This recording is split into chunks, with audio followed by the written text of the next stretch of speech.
तो दोस्तों नमस्ते प्रणाम। आप लोग स्वस्थ होंगे, मस्त होंगे, अपने अपने कामों में व्यस्त होंगे। आज मैं कजरी गीत सुना रही हूँ। आप लोग को कैसा लगा कमेंट बॉक्स में बताइएगा और शेयर सब्सक्राइब करिएगा। रीमा झीमा बरसे बदरवा, चूहे भोला तो होरी झोपड़िया ना। रीमा झीमा बरसे बदरिया, चूहे भोला तो होरी झोपड़िया ना। चूहे भोला तो होरी झोपड़िया ना।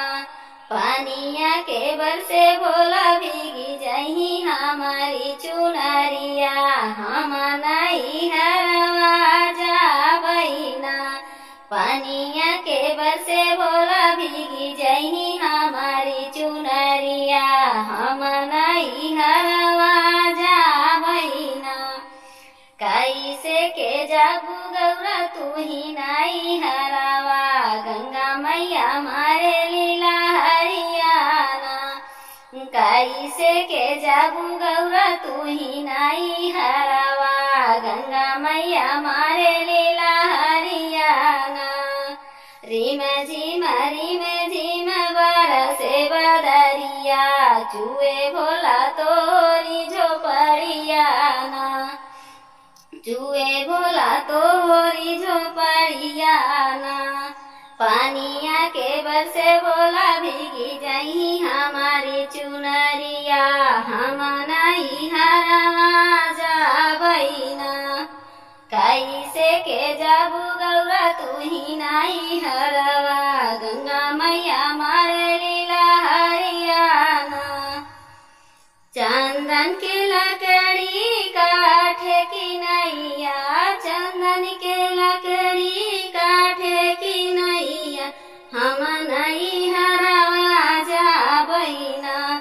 चंदन के लकड़ी काठे की नैया, हम नहीं हरवा जाबई ना।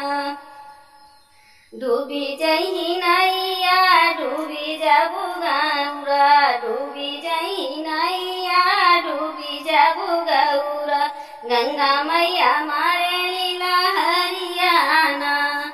बाही जाए नैया डूबी जाबू गौरा, बाही जाए नैया डूबी जाबू गौरा। कैसे के जाबू नहीं हरवाना।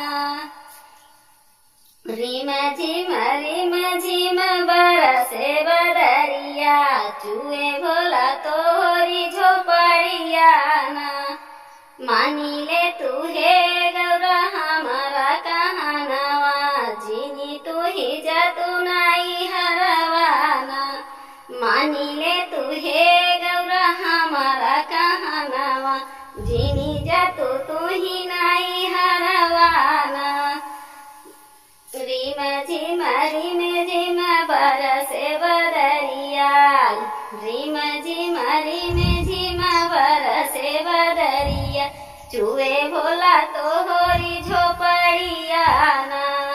पानिया के बरसे भोला भीगी जही हमारी चुनरिया, हम नहीं हरवा जाबई ना। मानी ले तू हे गौरा हमारा कहनावा, जीनी तू ही जा तू नहीं हरवाना।